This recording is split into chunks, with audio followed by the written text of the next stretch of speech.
Hi, this is Tim, Fred's son, and we just came out with a brand new version of Search and Play, and I wanted to show you all about it. Now, actually, this needs to be renamed here. This is no longer 2.0, but it is now 2.1. And the new Search and Play app brings back a feature that was lost about a year ago, which is the ability to preview any of the shows, to listen to any of the shows right from within the Search and Play app. It used to be possible, but we couldn't afford to keep the server going that was streaming the show, that whatever show you would select in Search and Play to you. And so what we've done is we've changed it so that now if you have the Swing Thing singles folder, which comes with every new distribution now of the Swing Thing library, then you can tell Search and Play wherever it is that you decided to keep this folder. It doesn't have to live on the portable hard drive that we shipped it on.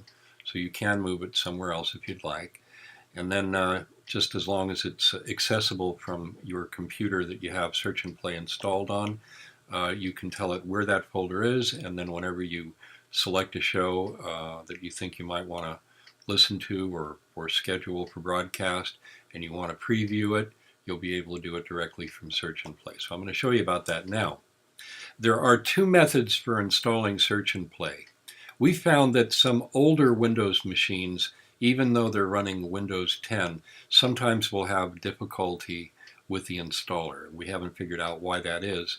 So I'm going to make a second movie that will also include with this distribution so that you can see exactly how to manually install the Search and Play app on your desktop without using an installer. It's not that difficult to do, and I'll show you about that in another movie. But in this one, we're just going to go through the basic installation and cover the basic changes that are in the new Search and Play 2.1. So I'm going to go ahead and open up that directory. Now you'll see that there's a Mac installer in here as well. So if you're on a Mac, you can use that.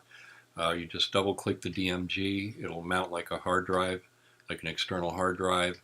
And then it will pop open a window, and you can just drag the Search and Play app into your apps folder, and it'll be ready to use. On a PC, it's a little bit trickier, of course, it always is. And so let's look inside the PC directory here. There are two files. One of them is a zip file, and the other one is labeled installer. So we're going to do the installer in this movie, and if that were to fail, for any reason at all, you can always unzip this folder and drag it to your desktop, and I'll show you in another movie exactly how you get that working. So let's start just with the PC installer here. I'm going to double click it.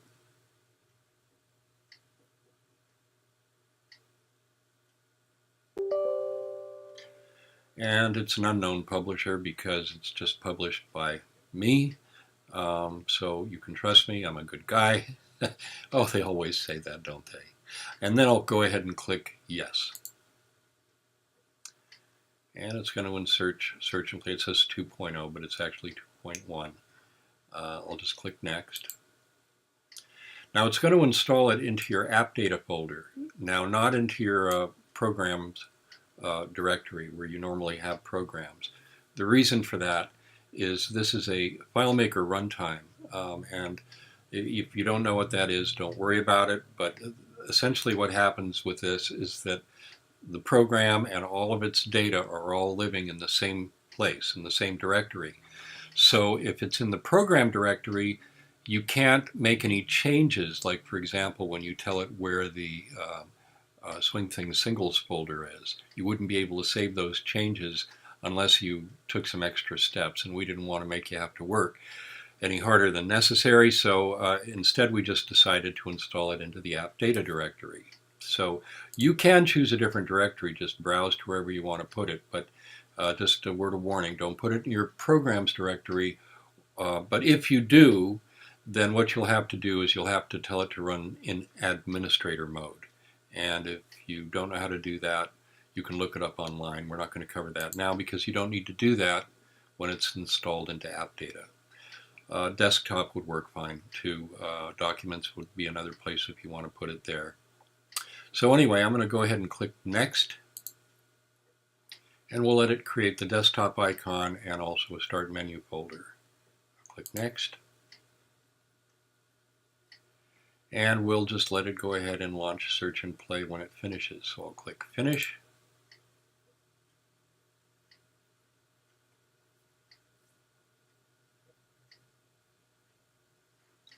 All right, there we are. Now usually the first thing that I do is I click up here just to kind of reduce this down in size. You should be able to do that by clicking there, but for some reason it's not doing it for me right now. But you can always just make this smaller if you'd like, and I usually do that. Then when you click here, again you have this larger window. There we go, that worked that time. So what you can do, now a couple of things that you can do. One, you can click this little icon right here. That'll just make it taller. It makes it handy when you want a taller version. The way that this works, and we have a whole tutorial on all the various different features of Search and Play, but when you're in this tab that says Smart Search List, which is what it comes up in by default, this little window is where you would type your search. So if I were to search for Glenn Miller,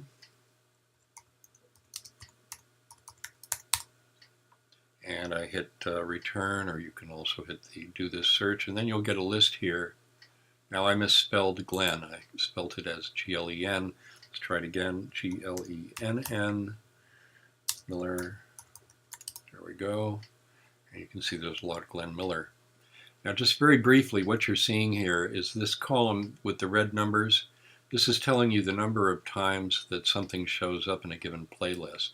And if it's featuring a particular artist, in this case it's a show entitled Glenn Miller, The Lost Recordings, so it's clearly featuring Glenn Miller, it actually gives it a higher ranking. It gives it a couple of extra points just for that.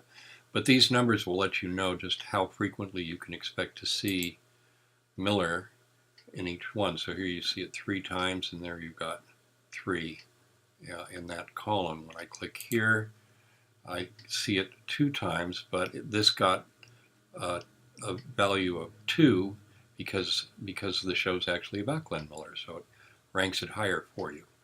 So if you want to preview the show, however, up in the upper right-hand corner here, we used to have a player, and you can still have a player, but you have to tell it where the Swing Things Singles folder is.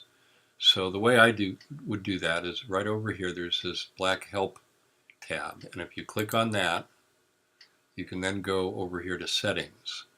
I'll click on that, and here it's waiting for you to give it the path to Swing Things Singles.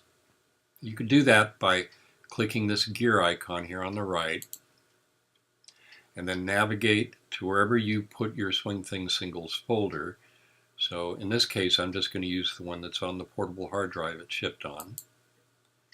And then you find that folder and highlight its name. You don't have to select anything underneath. And click OK.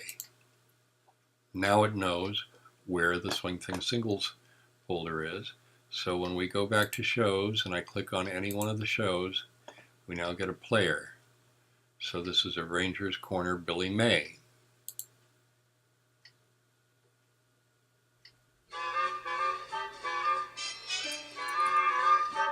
Arranger's Corner. So as you can see, that way you can preview any show you want. You just click on it and the player will play that show. Now, one other little thing that I want to show you about. This tutorial video that you're watching right now is newer than the one that we currently have showing here in video tutorials. And that was just my bad. I should have actually recorded this before I completed the final installer. But rather than do that, what I suggest you do is just copy the web address from the top of your browser. You're watching this movie in YouTube, or if you're not watching it in YouTube, you can click the bottom right-hand corner of the movie, and you'll see YouTube there. You can click on that. That will bring the movie up in the YouTube environment on your web browser. and then just copy the address to the movie. And then what you can do is you can go back into settings here, and this button down here, Open Globals, will allow you to change that address. So you can click that, and what you're going to look for this movie is the Search and Play installation tutorial, and that's the one here. This is the old one, and if you just paste in the address of the new one that you're watching now here, and then close this window, then if you ever need to go back and watch that, it will then be available under the Search and Play here. So it's just kind of a quick way to get a shortcut when you're, if you think you might need it later on.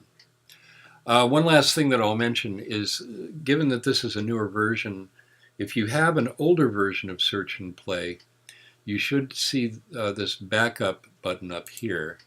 And if you click on that from your old version of Search and Play before you install this one, you can pick a location where you want it to save a backup to. So if I wanted to save a backup right onto my desktop, let's say, just click on Desktop and then click OK, and then Save a Backup Now. If I click that button, it'll save a copy right to my desktop.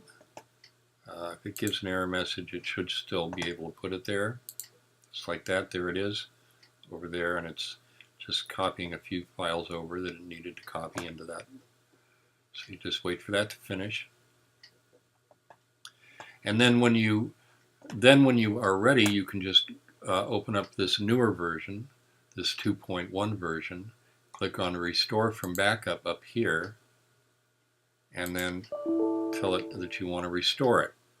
And whatever that error message is, I wouldn't worry about it. But you can see it's now importing everything back in, and our settings are still there.